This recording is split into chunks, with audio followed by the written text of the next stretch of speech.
Mandatory, yes, sir. Nice. Although I'm arguing with travel right now if they're gonna. Well, Ah, I'm skipping the opening whatever cocktail hour or whatever bullshit that is because it's my daughter's first day of school. But the travel guy is like, Uh, "You need your VP approval." I'm like, "Sure, I'll bug my vice president of sales in the fourth quarter that I can like make a judgment call on cocktail hour." Hello, my friends. Thank you for joining us for the PEBCAK Podcast, a weekly information security show featuring some all-around good people. It is week 25 of 2025. I'm Chris Louie, and can't believe we are halfway through the year already. With me, we do not have the Cloud God as he is taking some well-deserved time off. And we do not have Glenn this week either. For those of you who know Brian and Glenn, be sure to send some love their way. Our first guest co-host this week is the returning Rob Chi. Rob works in the public sector of our business and is our resident public policy expert, so welcome back to the show, Rob. Thanks, Chris. And we also have another guest host this week, the returning Jason Seaman. I think I can confidently say that Jason is the tallest person we've ever had on the podcast, so welcome back. Well, thanks for having me. I feel like Zoom is the great equalizer, and if I may pay a compliment to the host, I do really admire how you put this thing out like every week, the dedication and stuff that you do to it. It's really cool. So thank you for having me back as well. Yeah, thank you. It's nice to get some appreciation from our guest co-host, since I never get any from my regular co-host. No. Just kidding. Exactly. You show me plenty of love. Combined, we have decades of information security experience here, not just to educate, but to entertain. We've got 3 awesome stories for this week, so sit back, relax, and enjoy the show. This week, we're going to talk about Iran, Roblox terrorism, and close with wedding talk. For our first topic, I predict this one will be a lengthy one, so it'll take up the time for 2 of our normal segments. Unless you have literally been living under a rock for the past 2 weeks, you should know that there's a deepening conflict with Iran and the Western world. Israel launched preemptive strikes targeting Iran's military leadership, as well as their first response weapons. That was followed up by the U.S. bombing strikes on 3 key nuclear facilities in Iran, and depending on who you believe, may or may not have completely decimated their nuclear program. Now, we are an information security podcast, not a geopolitical podcast, so there are some cybersecurity tie-ins with this. And the first story we're going to cover with this Iran conflict is Bank SEPA, one of the largest banks in Iran. They were hacked. They were taken offline. Supposedly, they completely wiped their systems. They destroyed all their backups. The ATMs didn't work. They had to close their physical branches. And in general, this was not a good time for that to happen. So it's no coincidence that this happened around the timing of the strikes. And I personally believe this was to help turn the tide of public opinion against the Iranian leadership, saying they can't even get access to their money, they can't protect their financial system, and that this was one of the opening salvos in the Cyberwar. I think that's an interesting point. One of the things that I've been thinking about in this it's not new world anymore, but this idea of collateral damage, right? Like this bank ostensibly did nothing wrong, right? It's just a business, like in the business of doing banking stuff. And, whether it's the reason that you described to like sow dissidence or whether it's just like a random thing, it kind of makes you think about, even the US being involved in this. Now you can just be a random US business and also be targeted not only by nation state actors, right? Whether it's Iran or someone trying to get back, but this idea of hacktivism is very interesting as well, right? Yeah, right. Like all of a sudden you're just sit here doing business, and in the old world, like that was less of a risk, right? There was a big ocean between us. You weren't going to catch a stray bomb. So now you're catching strays out here, and that's a pretty tough game. Yeah, I'm wondering about like when you see like Israel doing this to Iran, what's Iran's next step? What bank are they going to try to attack? Although it does really seem like Israel is much more sophisticated from a cyber warfare or cyber security attack perspective, but Iran definitely has a capability as well. So how is this going to escalate? It's that Iran directly attacking Israel. It's also Iran attacking adjacencies, I guess. I read a story even right before we came on where Iran attacked some facility in Saudi Arabia. And for those of you that don't know, Iran and Saudi Arabia are not friends. They do not get along. But since everyone seems to be picking on Iran, Iran seems to be firing back at just basically anybody. So they're picking on Saudi Arabia, they're picking on Israel, and I'm sure they're looking at U.S. targets to attack as well. Yeah, I wonder if there's like a is World War III, so to speak. I think a lot of people have been like a little afraid of that. Hopefully, nothing more materializes in the physical world. But honestly, you can kind of see how this cyber warfare can grow with, like we were talking about, the different groups. Like people can be fighting that aren't even Iranian, that don't even like really like have any connection to the government. But all of a sudden, these people start causing problems, and then other people retaliate against who they think it is. So you can imagine like a big scenario where no one knows exactly who's doing what, and it just keeps escalating, right? Yeah, absolutely. And then it's like there's also the concept of the sleeper cells that are in the U.S., maybe Iranian sleeper cells. I was watching some news broadcast about that, and they're like kind of downplaying that. Not saying it doesn't exist, but downplaying. But I can see that as being really dangerous because it seems to be an attack from U.S. soil on U.S. assets, providing even more confusion. They don't even have to be Iranian or smuggle in from Iran. They could just be sympathizers as well. We'll probably get to it in topic 2, where we talk about an inspired lone wolf attack. Maybe not directly to Iran, but that is definitely a risk too, if you can radicalize the local populace. And there probably is a piece of the campaign, the digital warfare campaign, of turning the Iranian people against the government, because I can't remember when the last presidential election was. Maybe it was 4 years ago or so, and we thought that there might be a populist uprising because they were very unhappy with the results. But Iran being Iran, they put down the dissidents, and we are here where we are. And maybe we're hoping that this becomes the tipping point, or I say the collective we, as in the Western world, not wanting to see the current leadership stay in power. It's interesting to me that this is, as you said, not a geopolitical podcast, but a cyber one. But it's interesting how intertwined it is. Like you literally almost can't talk about cybersecurity through this lens without immediately getting back into the geopolitics of everything, because, this cyber world has ostensibly become our lives at this point, right?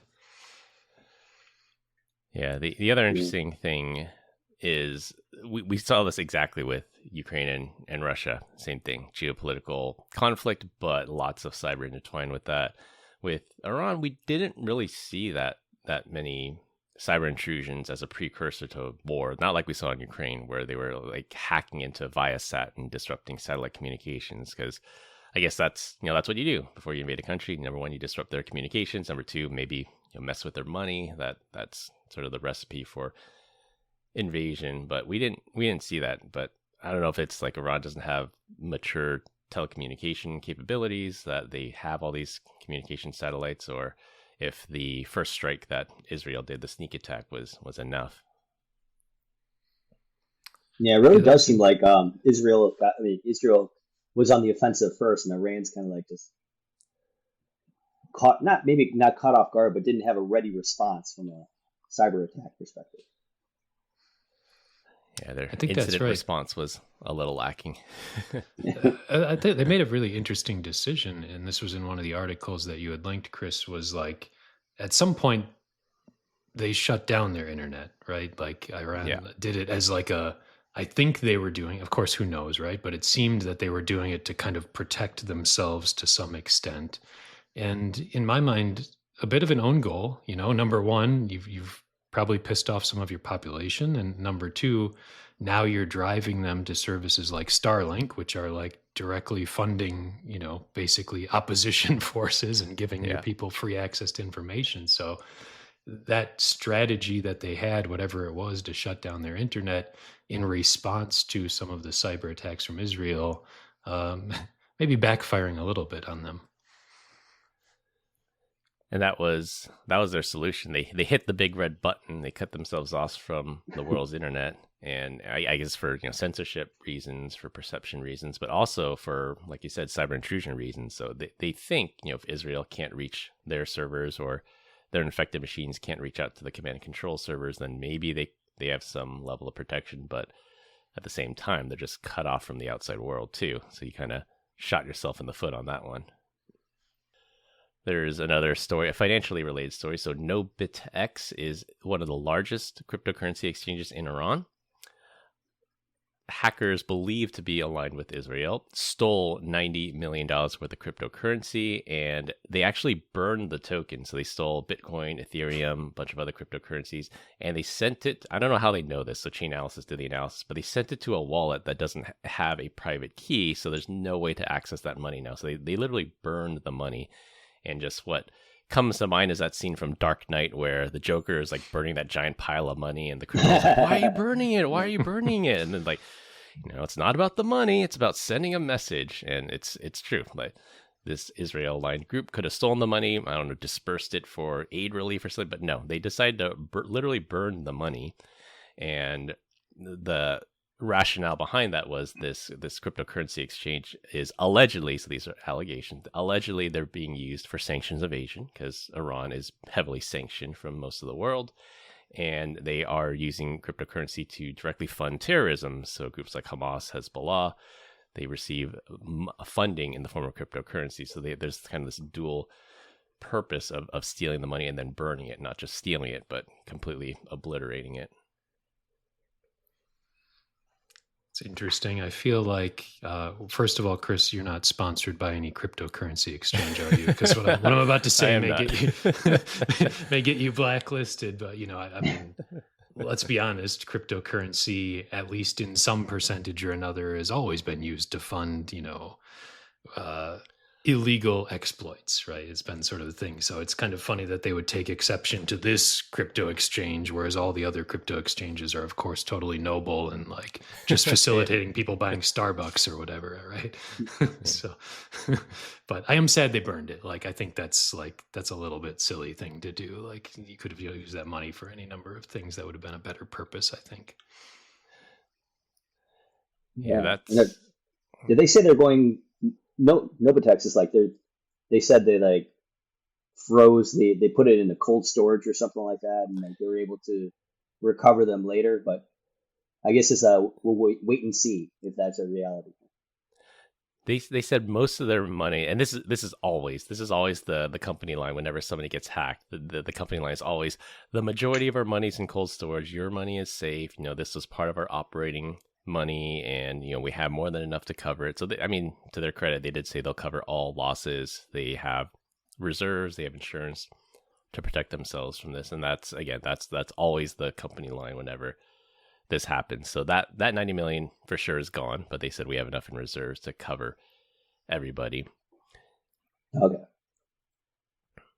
But it is interesting that this is one of the avenues for sanctions evasion. And I do remember there's a story about some guy, I can't remember. He visited North Korea specifically to give a lecture on how to evade sanctions using cryptocurrency. So it is a medium of some level of sanctions evasion. But I guess the same thing can be said about a pallet full of cash, right? That's sanctions evasion as well. It's just cutting them off from the traditional banking system, and you have to use alternative methods. I was going to say the other. Lots of movie references that I like to make, but the other reference was that movie Nobody with Bob Odenkirk, Better Call Saul guy. And the premise of that movie is he doesn't steal the Russian mob's retirement fund; he completely destroys it. And same thing with the Joker. He's like, it's not about the money; it's about sending a message. So that just has echoes of this. Have you seen that one, Jason? Nobody. They're about to come out with the sequel. Oh, are they? Really? Oh, I want to see that. Yeah. I highly recommend it. That to me was a very good movie. If you like the John Wick style type movies, you'll definitely enjoy Nobody. And it's Better Call Saul, so I like him as an actor. I think it was like Mr. Nobody, though, right? Wasn't it like Mr. Nobody? Yeah, it might have been Mr. Nobody. Yeah. Okay. Yeah, right. Yeah, I like it. That sounds like a good film. Add that one to your list. And then the last item I have here tied in with cybersecurity is that the Iranian government has ordered their officials to ditch all their connected devices, so smartphones and internet connected devices, laptops, anything that can be used to trace them. And this is reminiscent about the pager attack with Hezbollah, where they said, first they used cell phones and they droned everybody that had cell phones. Then they used pagers, then they exploded everyone's pagers. Then they went to two-way radios, and the two-way radios started exploding. So it's like you got to go back to pen and paper, letter carriers, carrier pigeon, telegraph. Like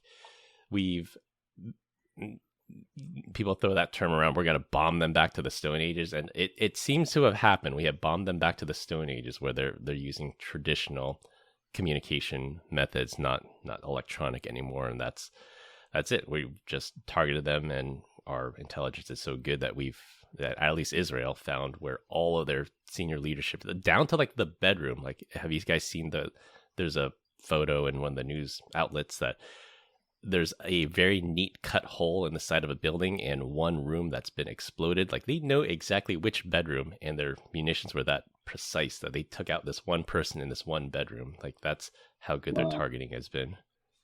That's amazing. And you're saying this is all from basically tracking their iPhone or their Android or something like that? Like, that's the way they're kind of pinpointing this, Chris? Potentially, yeah. And that's the guidance from top Iranian officials: ditch your connected devices. And they're telling even the populace, stop using WhatsApp, stop using Instagram, stop using any kind of Western developed application, which was surprising to me that they even allow that stuff in Iran, that everything's not homegrown or, Red Star Linux or something. But they also said, stop using these Western aligned applications, because who knows that the US could be using that to target people too. Yeah, that exploding pager thing was like crazy. I was expecting when I saw the beginning of that story, I'm like, oh, well, they're gonna like be exploding something with the battery and overheat the battery and get it to explode. But they actually put like small explosives inside the pagers and then detonated them somehow. Yeah. That's they were pretty all sneaky. waiting for a specific signal to come, and they all exploded at the exact same. I mean, not the exact same time, but within like minutes of each other, because once word got out, everyone's going to ditch their pagers. So it had to be, simultaneous attack. Yeah, and that's going to like, yeah, go ahead. I was just going to say, like, there's like a propaganda element to this too, to some degree. Like, Chris, you were saying like, hey, it's interesting that they don't block maybe like WhatsApp or something like that. But if they make their citizens believe that WhatsApp is a mechanism by which they're going to be tracked and killed, then it's like a soft block, right? Like, you've put out that word, and people are like self-denying themselves these things. Because I don't know. I don't understand the technology well enough, and I definitely don't understand like all the possible measures and countermeasures that could be taken. But I mean, I don't know. They still seem to let our president have a phone, and we still operate with like all these things. So I don't know. I don't know if we'll ever know the full extent to which the phone makes you a vulnerable target, and how it can be tracked and so forth. It definitely is good. Yeah, it's pretty accurate. Information. Yeah, they said targeting my kids at least. I mean, I can get my kids like 360. Yeah, exactly. It's like a homing beacon, right? And you can tell, you can pinpoint to exactly which house they're in.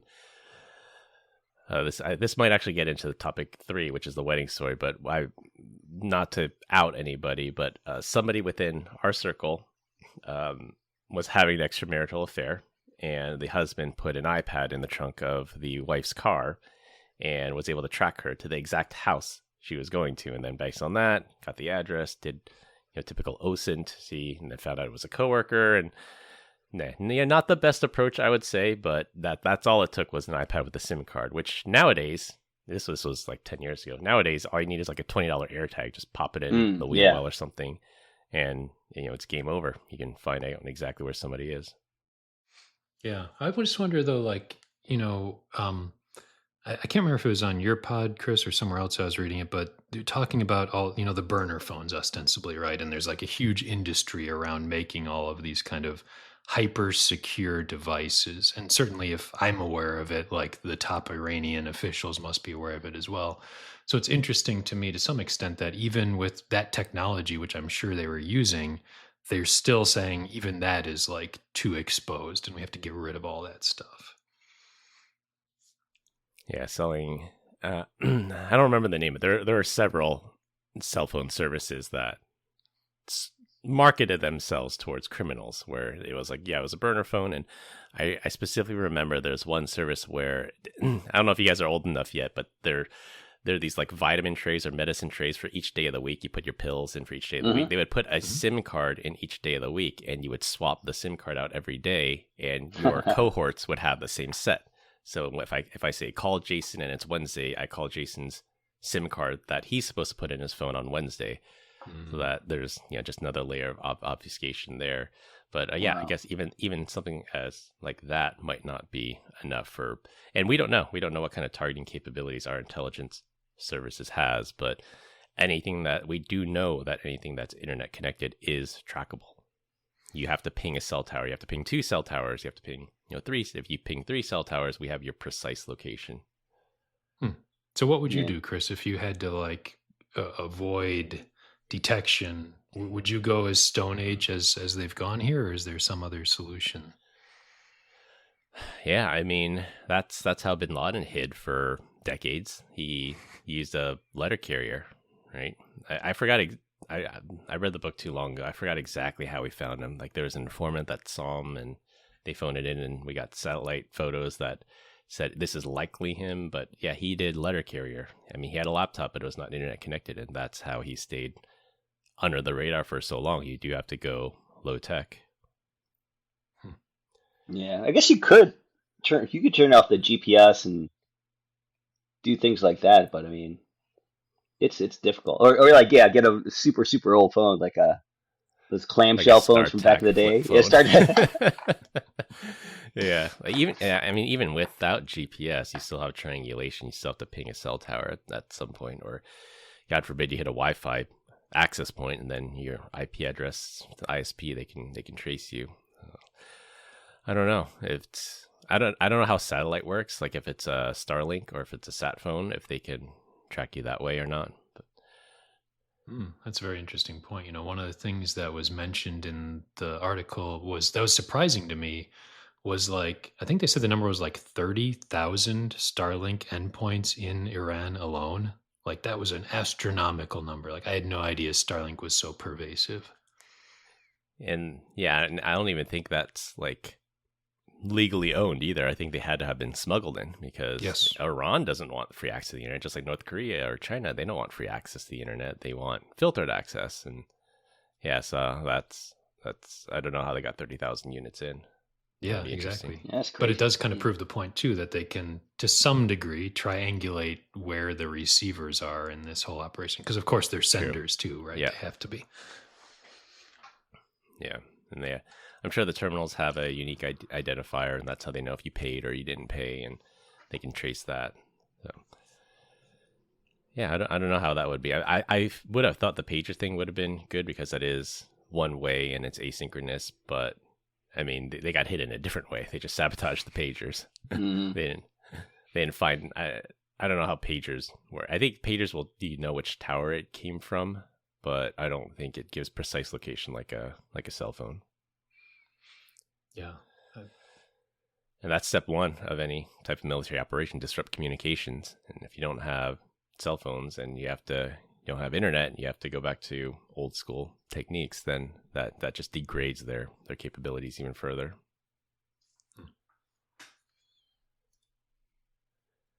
Well, this will be an interesting one. I'm very interested to see where this one goes, if Iran capitulates, or if they're just gonna keep going and use conventional warfare, or even cyber warfare. So, like Rob said, Iran has a pretty sophisticated hacking apparatus that the IRGC, the Revolutionary Guard Corps, has a hacking unit, and they can do a lot of damage. And with all things cyber, it's very asymmetrical. 14 people behind a computer can do immense amounts of damage to infrastructure if it's not properly secured. Yeah, that's where I'm thinking, like, even outside of Iran, like I think we talked about it before, like the copycat or people that just trying to create chaos and just using this as an excuse to be able to attack people, and then put it under the guise of like supporting Iran. But I wonder how much of that is going to actually occur. Like, where it's not state sponsored, but it's just like outside people. It's like, yeah, state adjacent. One thing I'm Yeah. wondering about too, and this is maybe a question for both you guys as more security brained persons, but like, okay, let's say you're a business that is adjacent to this in one way or another, right? Like that bank or whatever the case was. And you know you're in the crosshairs, so to speak. What is it that you're supposed to be doing to like be more vigilant, right? Like presumably you have security defenses. How do you become more vigilant in these times? Just be ready, be on alert, have a plan. Hmm. Like, Yeah, I think that's the if big you, thing. You have a plan. yeah, it and similar to, I would say like an impending zombie apocalypse. Like, the zombies are coming. What are you gonna do? You're gonna put sandbags out. You're gonna put, you're gonna oil your gun. Make sure you have enough ammo stocked. You're gonna prepare your defenses. And I think the cyber equivalent of that is, I guess, fine tuning your alerts to say that, well, this is odd. So if it's not a normal day and you see something odd, it's like, okay, well, maybe I'll look into that later. But if it's like, if you're at a heightened sense of awareness and something odd happens, like, you should 100% focus on that and see, because you're expecting something to happen, and you just can't dismiss something as odd. Can't blame it on cosmic rays. Like, you got to figure out what happened. Yeah, you got to practice that too. I mean, you can't just plan it. You'd have to have exercises to be able to say, if this happens, this is what we do, and practice what that actual plan is going to be. Exactly. Like, make sure you have offline backups. Make sure you've tried attempting to restore those offline backups. Make sure there's no way that those offline backups could be accessed from your production systems. And yes, who knows? Somebody connected a Cat5 cable from the offline backups to the production network. You don't know if somebody did that or not until it happens. So it's kind of like go through an audit almost of like, hey, we've got all these policies. As you guys know, right? Most cyber in some ways devolves into writing a bunch of policies and procedures that everyone's supposed to be following. But in these times, maybe it's important to like kind of revisit all those and make sure that they're doing them, which I think would include not only, the technical examples that you mentioned, but probably also like, hey guys, be on higher alert for phishing campaigns, for example. Like, people are going to be targeting us more, like making your non-cyber employees connect the dots. Because I don't think it's obvious that just because Iran and Israel are in a conflict, that a US company could somehow be targeted because of this, right? Right. Yeah, and we had Ben Coral on. He's one of our CISOs here, and he made the point when we were talking about cyber practices. He says sometimes the person with the most access is the custodian. Do you have a trash can in a secure area? Like, should you really vet that custodian? They kind of try and do something nefarious. Who knows? That, like, it'll encourage you to take a hard look at everything and not just be complacent, I think is probably the takeaway there. Okay. Good question, though. I'm sure that's the question a lot of companies are struggling with right now in terms of what's the fallout of this going to be. Mm-hmm. For sure. For our second topic, somewhat in a tie with our last story with the lone wolf sleeper cells, it's been reported that a Texas man named James Berger was planning an Islamic State-style terrorist attack on a Christian music festival and then bragging about it on the popular video game platform Roblox. The feds caught Berger after another Roblox user overheard his conversations about martyrdom and murder and tipped them off. A search of his phone revealed internet searches for phrases like ginger ISIS member, festivals happening near me, and are suicide attacks haram in Islam. When authorities searched his iPhone, they discovered 2 notes on the phone that described how to avoid leaving behind DNA and fingerprints at a crime scene, and a third note appeared to be a note explaining the attack, meant for it to be read after the attack occurred.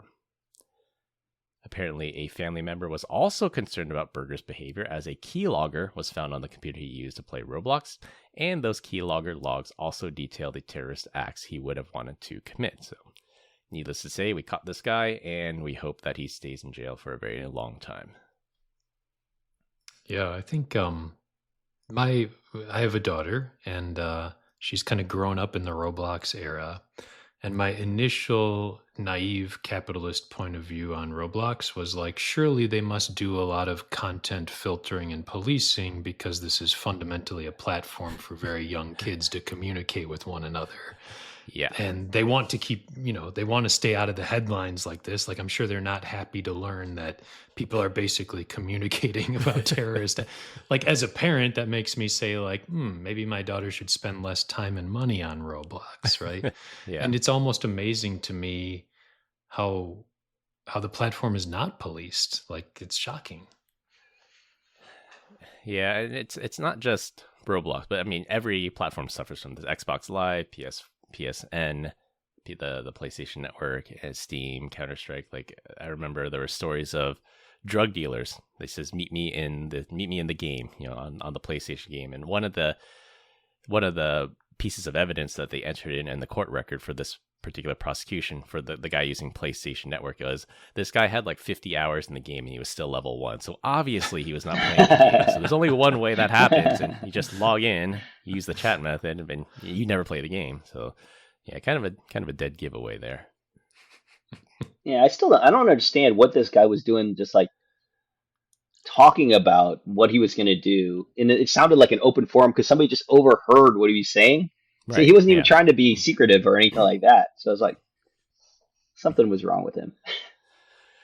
Yeah, that it's part of what we talk about on the podcast. He has the mental capacity to plan such an attack, but he does not have the mental capacity to know that if you brag about this in a public forum, you're very likely to get caught. Like, someone is going to talk. Someone is not going to agree with this and turn you in. So it's one of those things, like maybe he didn't receive proper training from the Islamic State that says just shut your mouth and just do it. But who knows? Who knows what's going through this guy's head? Maybe he's like one of those guys, who like pretends like they want to get in a fight, but then he's like, hold me back, bro, hold me back. he knew the whole time, man. He knew the whole time. That's really what it feels like to me. It's just like, I'm not going to do this, but I really want to talk about it. Yeah. Yeah. I think that's ultimately what he was charged with. He was charged with making terroristic threats. Like, he didn't do anything. It's sort of like that pre-crime thing. It's like if you see a guy with a mask holding a machine gun, wearing body armor outside of a bank, but he never steps into the bank. Well, he didn't really rob the bank, but you could tell what he was about to do. And you can't charge him with robbing a bank because he never stepped foot in the bank. But yeah, I guess that's the best they can do, is making terroristic threats. And I don't know what the penalty is for that, but it's probably better this guy's not mixed in with the general public at this point. Yeah. Mm-hmm. Mm-hmm. But like that lone wolf kind of person that maybe it is somebody that is able to hide what they're actually going to do and actually has the necessary skills to be able to pull off an attack. That's scary because that could actually happen. Yes. Yeah. That is. And that's the hardest to defend against. Like, if you have a cell, like you could potentially infiltrate that, or they have to communicate, and that's where you could pick up some signals intelligence. But if it's just one person, it's a lot harder to find that. Other than if you brag about it on a public game, then all bets are off. For sure. Yeah, but I also wonder, like, how many times does a platform like this, like, do they get sued? Actually, no. There actually is precedence to this. I was just thinking of, is Roblox responsible? Well, no, because he used it as a medium. Just the whole Section 230 exemptions from it, and the Supreme Court case actually was YouTube. Somebody sued YouTube because YouTube allowed a video from Islamic State to be posted. Somebody was radicalized by this video, and they committed a terrorist act because of this. Then the family of the victim sued YouTube, and YouTube's like, nope, Section 230, we're just the medium, we have nothing to do with it. And then the Supreme Court sided with them. So I think Roblox is in the clear on this one. They just use it as a medium, but good on them. At least the right people reported it. Yeah, and the Roblox, they shared all the information that they had on the guy, right? His IP address and his login name. His IP, and all that stuff. Exactly. So they were able to find exactly who this person was. Didn't use a VPN, didn't try to hide. Again, not following the ISIS playbook, apparently. not hiding his identity at all. But I guess the other point, what Jason said was moderation, like content moderation. Like I know when I used to play World of Warcraft, and it did have like an explicit language filter. So if somebody said a bad word, it would just put asterisks over it. Mm-hmm. They clearly have a filter for certain words. So you would think that they would also, like Roblox would have a word for like kill, murder, terrorist, martyrdom, things like that. That should flag in the system that says maybe we should take a look at this. And of course, these are kids playing, and kids will do trash talk and everything. But it's like we're at the point where we have AI. We could build an AI model that says, well, this person seems pretty serious. This is not just kids acting like kids. This guy seems motivated to do harm. And any off-the-shelf AI model should be able to figure that out. So why aren't they doing better moderation here? Chris, I think this is the first good use of AI that I've heard, actually. Like, I love your idea. Like, it's such a problem, right? Content moderation is a big challenge. And I think like having the mothership like look for something like this and parse out what I'm sure would be, billions of lines of chat logs, and be able to find this kind of stuff and ferret it out. I mean, that'd be huge. Like, I'd feel better about my daughter playing Roblox, honestly, if I knew like, hey, yeah, we do contextualize this stuff. Because today I can tell you that it's basically a reporting system. Like, you can report anyone and it will go up to some human moderator who may or may not make a decision that this was like, bad behavior. And it's not just terrorist stuff. It's all kinds of different abuses and bullying and this, that, and the other thing. So, yeah, I would love to see an LLM summarize all this and root out the really bad people out of there.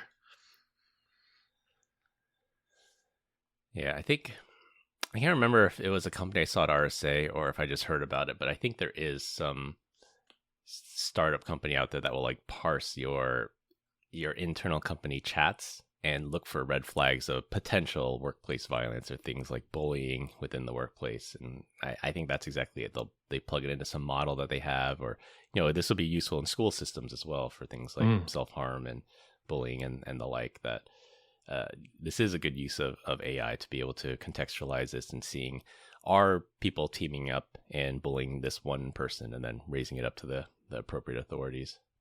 Yeah, I like that vision of like the AI is like a sort of loving, protective mother, like trying to find bad stuff rather than this like Terminator, like apocalypse view, right? Like it's helping us all get along. Skynet coming. Yeah. Why does it have to be that? It can be LoveNet, man. Let's do it. Yeah, exactly. All right, LoveNet, patent pending.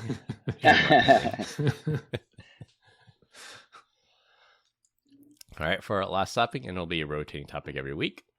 This week we're going to talk about Jeff Bezos' impending wedding.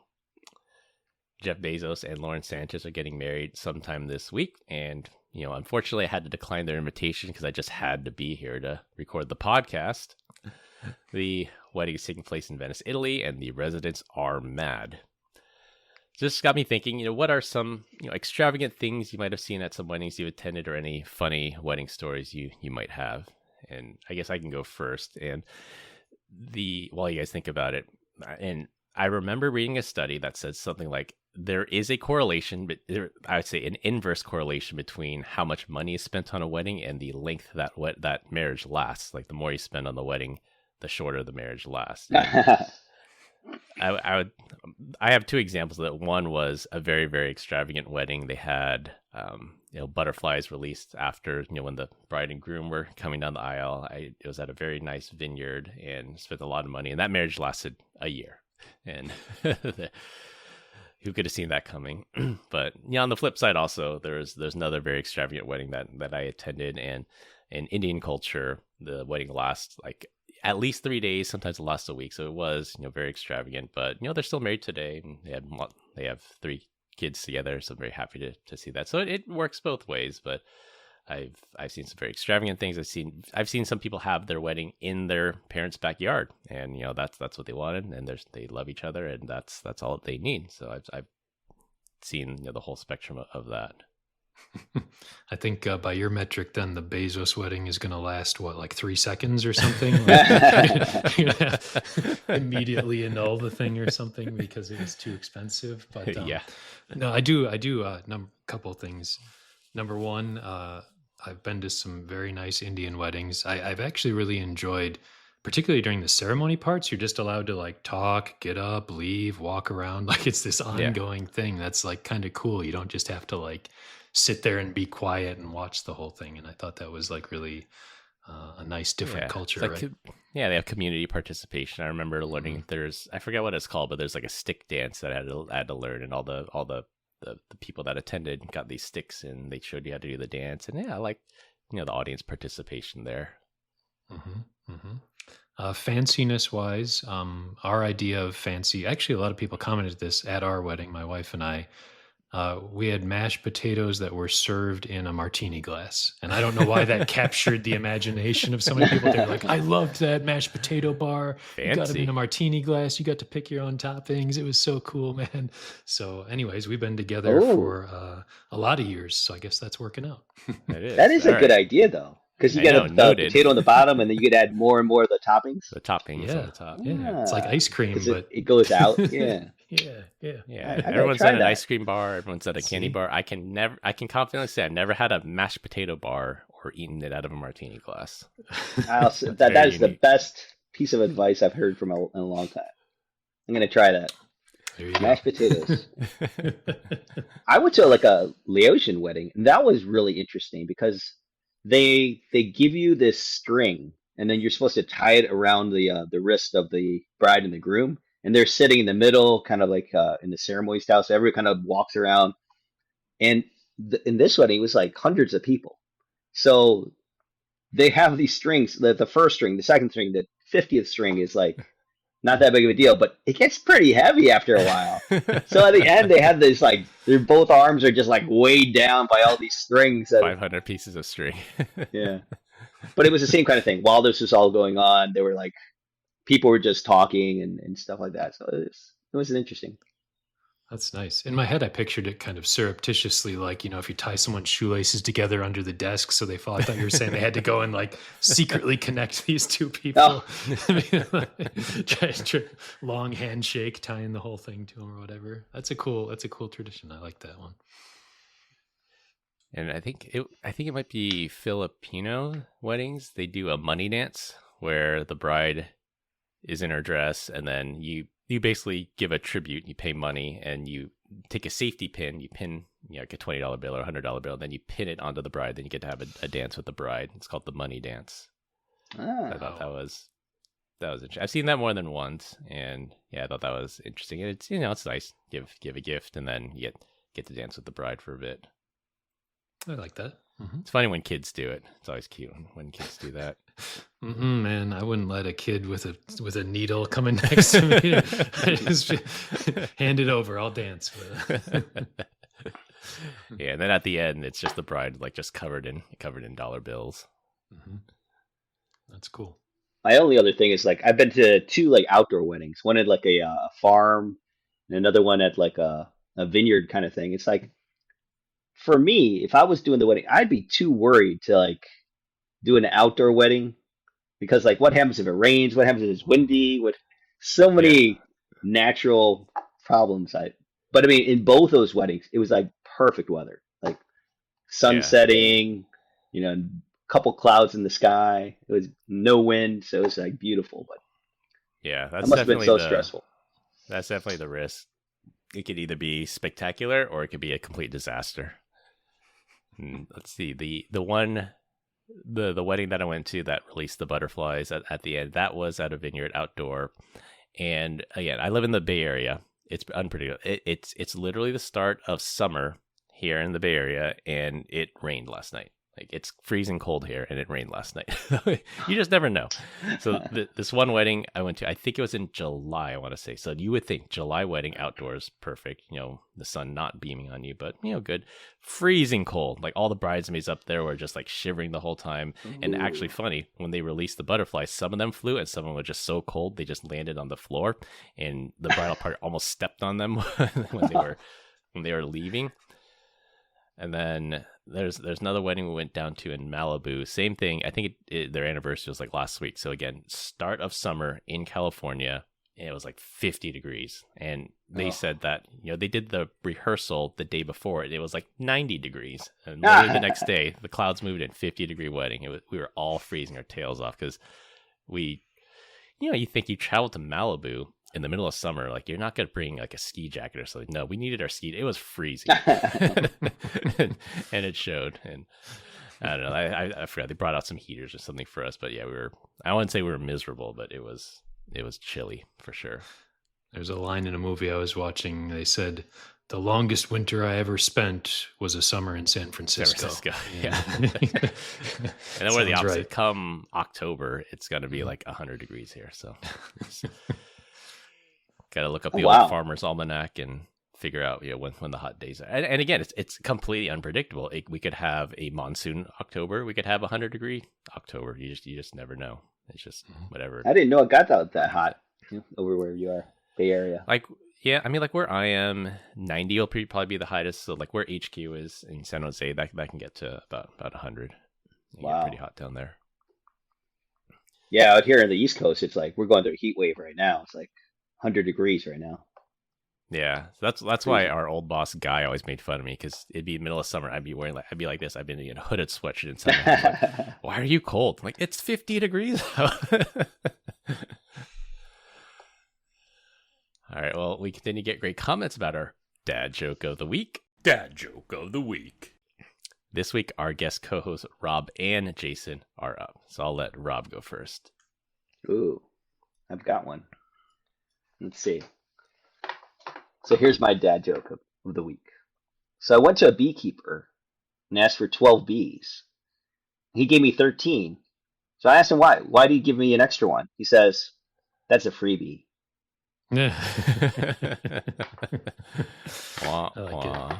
Baker's dozen. All right, Jason. Just to clarify, did you say baker's dozen or beaker's dozen? Beaker's dozen. Okay. Beekeeper's dozen. So mine is topical, Chris, and I don't know if you know this or not. I just learned this. They don't have Walmarts in Iran. Do you know that? No Walmarts in Iran. Mm-hmm. Yeah, only Targets. Wah, wah, wah. All right, to wrap things up, Iran is having a hard time, but the Cyberwar has so far been pretty light. Roblox snitches, and best of luck to Jeff and Lauren. That's all I have for this week. We hope you enjoyed this week's episode. Find us on LinkedIn. Links will be in the description. Follow us on Instagram at PEBCAK Podcast. Thank you to our listeners and subscribers. Rate us 5 stars in the iTunes Store and Spotify, and left us a review. We appreciate you all spreading the word to help grow the show. The best way to find us is search for the PEBCAK Podcast in your favorite podcast listening app. For our guest co-hosts Rob Chi and Jason Seaman, I'm Chris Louie. Thanks for listening. I'll see you all next week, and as always, have a nice day. Have a nice day.